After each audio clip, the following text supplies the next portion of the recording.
Welcome back. Earlier today it was reported the consumer price index rose at the slowest pace since 2021. The Fed's still likely to raise interest rates, but it is uncertain how many more times, especially in light of this really softening inflation. CPI Consumer Price Index 0.2% versus 0.1%. That's month over month. Core CPI, excluding food and energy, those are more volatile components, is up 0.2 versus the prior number 0.4. But here's the real big number. It's the year over year. CPI year over year 3.0 versus the prior 4.0. Core CPI year over year 4.8 versus 5.3. This is what it looks like. The yellow line, which you'll notice marks a rapid decrease, is CPI energy. The purple line is the overall CPI number, which is declining. The red is core CPI. Again, core CPI excludes food and energy. They're considered to be more volatile components of the measurement. The green line is CPI food. Food's declining. The overall number is declining, which is the really big news. But the real big move in this is CPI energy. Now here's CPI, and this is again year over year. We measure this June to last June, this May to last May, because there is a seasonality to these numbers. We use more fuel or gasoline, in the summertime. So it's on an apples to apples basis, it's better to compare them on a year over year basis. The purple line is CPI. The core CPI is red. Now, what does this mean? You can see the CPI excluding food and energy is going down more. That means the price of a lot of other things. Now, wait, we just said that energy is going down a lot. Yes, it is. But actually, there are other components that are going down even more than energy. So that certainly does show a rapid decrease overall. Here's CPI with food and energy in particular. Energy obviously declining to a very rapid rate, food to a lesser extent. This is the standard CPI number versus S&P 500 in blue. Pretty strong correlation over the past 7 years or so.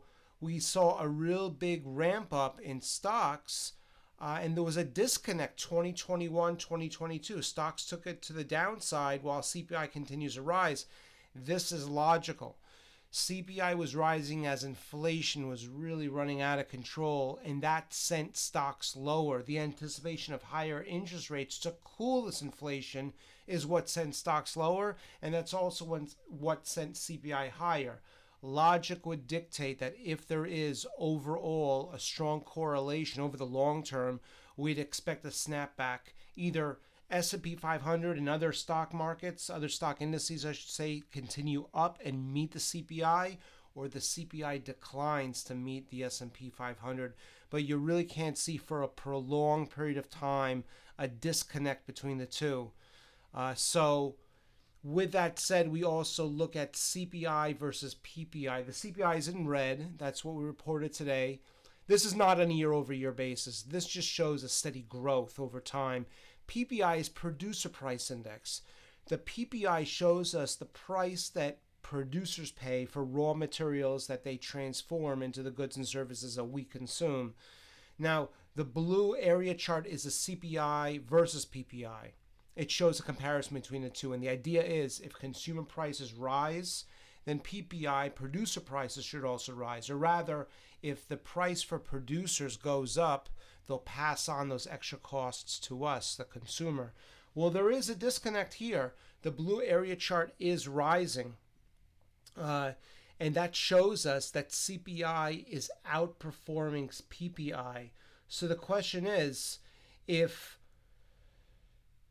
the consumer prices really do continue to rise, does this mean that the producer prices will also start to rise in turn, or vice versa? Meaning, if the cost of producers is going down, will they pass those savings on to us? There can't be much of a disconnect, because if the producers are paying less, well, another producer will step in and charge a little bit less because they can, and then the consumer prices will go down. You see, consumer prices can't stay away from producer prices for very long, because a more competitive manufacturer will step in there, buy these cheaper producers at better producer prices, and charge less consumer prices, so to speak. And again, I think it's really kind of helpful historically to take a look at what we saw in the 1970s and 80s. That was another time of really historic inflation. The red line in particular is CPI energy, and that's what we really saw go up a lot and then go to the downside. It peaked over here around December 1985, and then dropped dramatically. Notice the PPI, the food prices, they all, they tend to stay put or maybe rise a little bit. Now, we all know what happened in the stock market in 1987. It's not to say that history will repeat itself, but there was a very, very tremendous crash in 1987 following a decline in energy prices, CPI energy. Will history repeat itself? Well, CPI energy is falling dramatically. But this, I don't know if that's enough to draw that conclusion. But I thought it might be interesting to share, because it's very interesting how energy prices on the 1986 chart and on the 2023 present day chart are acting in a very similar way. We have a full economic calendar, and again, if we're going to take a look at the bond markets in the next few days.